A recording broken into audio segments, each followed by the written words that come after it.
И, конечно, можно жить и в своей по цене, если посмотреть, также и выходит. А война с соседями, сверху бам-бам-бам, тебе в первую смену, а там... Ребята, добрый день, с вами сегодня опять Володя. И где лучше жить, в съемной квартире или все-таки лучше свой дом, когда вы знаете, что когда-то он будет ваш? На эту тему меня подтолкнул один из подписчиков. Читая комментарии, я вспомнил свое время, когда я съехал от родителей, моя первая квартира и все такое. И что меня подвинуло на покупку половины дома, и почему я не стал строить дом или не смог строить дом. Это все будет в этом видео. Также, ребята, я очень рад, что вы пишете мне комментарии. Все-таки из 1000 этих комментариев есть адекватные люди, или с 1000 подписчиков, которые пишут комментарии, есть адекватные люди и задают адекватные вопросы, и на них мне охота ответить, или на эти вопросы охота сделать то или иное видео. И вот, как говорится, спасибо вам большое. Итак, в 21 год я съехал от родителей, решил, как говорится, взять свою квартиру, пожить сам. Моя первая квартира, мне кажется, запоминается всем. Даже уже прошло почти что 17 лет, да. И я до сих пор помню, как выглядела моя квартира, эти первые запахи. Стоила, кстати, она 330 евро, было 48 квадратных метров, двухкомнатная для одного человека, вот так вот. Потом заехала моя сейчас жена, будущая жена, жили мы вместе. Райончик я выбрал не такой уж благоприятный, ну, выбирал я по деньгам, плюс я хотел поближе к такому району, где можно было погулять, где соседи сильно не обращали внимания на твои гулянки, и им было пофиг, что вы там сидите в 2 часа ночи, стучите стаканами, орете. Ну и, конечно, они также жили. Бывало, что в 2 часа ночи приходит во вторник домой с какой-то гулянки, начинаются какие-то крики, разборки. Я был молодой, мне пофиг было. Я переворачивался, спал дальше. И утром вставал как огурчик на работу. Вот, это была первая моя квартира. Я до сих пор вспоминаю ее, и было прекрасное время. Мы встретили там очень много друзей, очень много было гулянок. Жили с женой там, тогда еще молодые, притирались, принюхивались. Когда-то пришло время, что мы начали задумываться о будущем нашем совместном, так как жить у нас получалось вместе, и мы решили переехать, взять побольше квартиру и найти дом, где живут, конечно, люди постарше, которым уже в 2 часа ночи не приспичит орать, так как мы планировали когда-то завести детей. И, конечно, в таком доме я бы не хотел, чтобы мои дети росли, да, и плюс они не смогут. Такой крик, а ночью детям надо спать.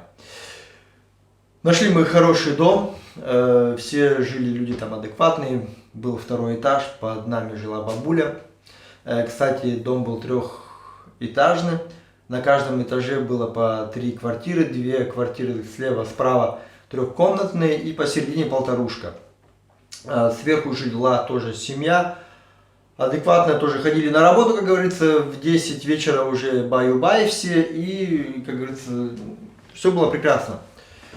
Жили, не тужили мы, к сожалению, когда-то сверху эта вот хорошая семья съехала, заехали, мне кажется, они были турки. Женщина любила ходить в босоножках, или как они называются, с каблуком, обувь с каблуком, и все время кляк-кляк-кляк-кляк-кляк-кляк-кляк-кляк-кляк-кляк. На работу ей не надо было, и она могла до 12 до часа ночью ходить в этих ботинках, а ты лежишь или в тапочках, или в чем она там ходила, черт его знает. И почему-то 2 года спустя начались вот эти вот все неприятности. Плюс, где у нас сосед в полторушке жил, там до этого жил мужчина, он тоже ходил на работу, все было нормально, заехал какой-то молодой резвый парень, который любил погонять музыку, любил побухать, погулять. Ему вот надо было заехать в мою первую квартиру, там было бы ему прекрасно. Он мог в 2 часа ночи врубить музыку со своими ребятами, или придет с дискотеки в 4 утра, и ему еще, как говорится, не дотанцевалось, и может тоже врубить. Я к нему ходил, разговаривал, ему все было до лампочки. Один раз вызывал тоже полицию, толку не было, они сели в машину, он опять музыку на полную катушку, плюс, как я уже говорил, сверху вот эта семья тоже, я с мужиком разговаривал, я говорю, можете как-то хотя бы, если она любит в этих тапочках ходить, видно, как религия, может, не позволяет на улице ходить в такой обуви, или я не знаю, ну, у каждого свое. Ему тоже по барабану, ничего не изменилось. Ну и вы сами знаете, когда живешь в квартире, ночью, если кому-то приспичило в туалет, то это тоже ты слышишь. Скрипит койка, ты это тоже слышишь. Почему-то я со временем стал очень чувствительный к этим всем звукам. Плюс, если у тебя первая смена, и тебе надо вставать в 5 утра, то ты весь не выспавшийся, нервный. Начинаешь уже ругаться дома, вот это вот все. Плюс у нас родилась дочь, и у дочери спальня детская была ближе к этому, как говорится, молодому человеку, который любил погулять. И часто вот приходилось потом дочь брать себе в койку, потому что он ее когда-то будил. И мы начали подумывать съезжать с этой квартиры, искать выехать чуть-чуть подальше за город, от центра города, и взять квартиру. И когда мы начали это все обсуждать с женой, жена говорит, это тоже не факт, что если мы даже найдем хороший дом с хорошими жильцами, что когда-то туда какой-то неадекватный человек заедет или какая-то неадекватная семья, которая тоже будет делать хали-гали. И у нас, как говорится, пришла в голову мысля взять дом или начать строить дом, так как мы же все русские любим строить дома, как вот пишут в комментариях. Ну, на данный момент моя зарплата не позволяла построить большой дом. Нам подвернулся вот этот вот, где мы сейчас уже живем. Уже почти что 6 лет, да. 6 лет мы здесь живем. Нам подходило по цене. Мы еще договорились с продавцом, немножко там скинули, но это не важно. Факт, что мы решились, взяли, сказали, давай попробуем. Если вдруг когда-то надумаем и финансы позволят нам купить дом, то мы можем продать эту половину дома и построить себе большой дом. Сейчас я живу 6 лет, как я говорил, у нас 120 квадратных метров. 2 детские, 1 спальня, и у всех свой уголок. И мы никуда не собираемся переезжать, мы будем здесь жить, потому что цены выросли. Скажем, эту половину дома, которую я сейчас купил, цена поднялась почти что в 1,5-2 раза. И плюс, если сейчас я захочу построить дом, нормальный средний дом мне обойдется в 350-300 тысяч. Это еще такой. 300 тысяч даже я приврал, 350 тысяч это точно надо будет. А если хочешь уже побольше, то 400-450, пол-ляма у меня нету. Я не хочу себя напрягать на такой большой кредит, который я буду выплачивать до пенсии, плюс еще детям достанется. Буду жить здесь, выплатим, будем жить, не тужить. Кстати, да, заехали мы в дом, что смешное, мы уже все обставились, первая ночь. Лежим, тишина, загробная тишина. Ребята, это была какая-то дикость. Лежишь в койке, и ты не слышишь ни сверху соседей, ни снизу соседей. Лежим, я говорю жене, как-то дико это, я не слышу никого. Как-то и радостно, и ты уже привык к этому шуму, привык, что сейчас кто-то там перевернется в койке, кто-то пернет, кто-то сходит в туалет в 2 часа ночи. Нет, все, тишина. Мы кайфовали целую неделю. Спали как убитые. Прекрасно. Плюс дети здесь могут носиться. У нас, если приходили гости, то бабуля снизу почему-то начала возмущаться, что мы громко топаем, что мы купили тапочки с мягкой подошвой, ходили в тапочках, ей это на голову бьет. плюс мы двигаем стулья так громко. Я сейчас посмотрю, как мои дети бегают. Если они бегали бы в квартире, бабка бы повешалась. Потому что они такие громкие. Даже когда я в гостях у матери, мать тоже всегда потихоньку сильно не бегайте, не прыгайте, потому что снизу соседи, сейчас у них там люстра упадет и все. Об этом мне даже не надо задумываться. Вот. И я скажу, что большой плюс для меня это была покупка этого дома, половина этого дома. Из этого, если меня сейчас кто-то спросит, не пожалел ли ты, что купил дом, залез в кредит, мог бы жить в квартире, платить за квартиру, и было бы все прекрасно.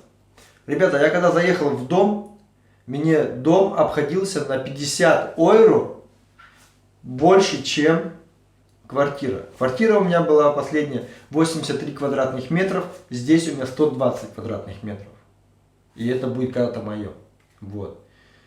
И я за эти 6 лет ни разу не пожалел, что мы сделали такое вот решение, переехать в дом.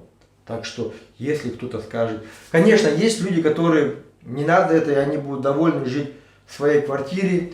Может, даже некоторые купят свою квартиру. Но все же, ты покупая свою квартиру, опять же, у тебя сверху соседи, снизу соседи. Я уже много слышал случаев, что ребята покупали квартиры и через 5 лет продавали, потому что с соседями всегда вот эти вот стычки, потому что, видишь ли, кому-то приспичило в 2 часа ночи посрать, и соседу это не нравится.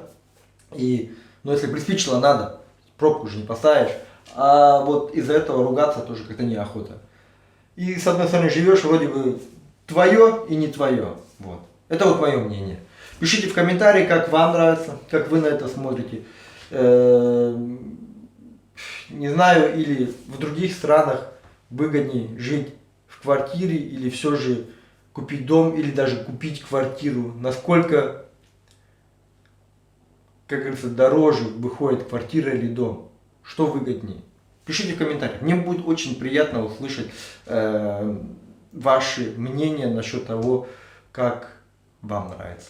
Вообще мне нравится читать ваши комментарии, потому что есть адекватные люди, как я уже сказал в начале, и эти люди своими комментариями меня подталкивают на ту или иную тему сделать видео.